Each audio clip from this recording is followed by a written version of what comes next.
আত্মসম্মানের থেকে বড় আর কিছুই নেই। কেউ তোমাকে একবারের জন্য ছোট করলেও তাকে চিনে রেখো এবং তার থেকে দূরে থেকো, কারণ প্রশ্রয় পেলে সে একই কাজ বারবার করবে।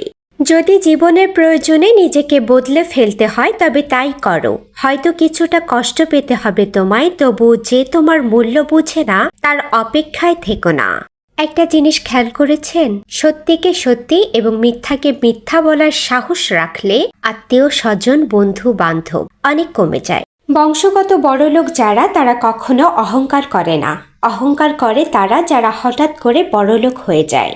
মানুষ বড়ই আজব, বেশি ভালোবাসলে অবহেলা করে, আবার দূরত্ব বাড়ালে অভিযোগ করে।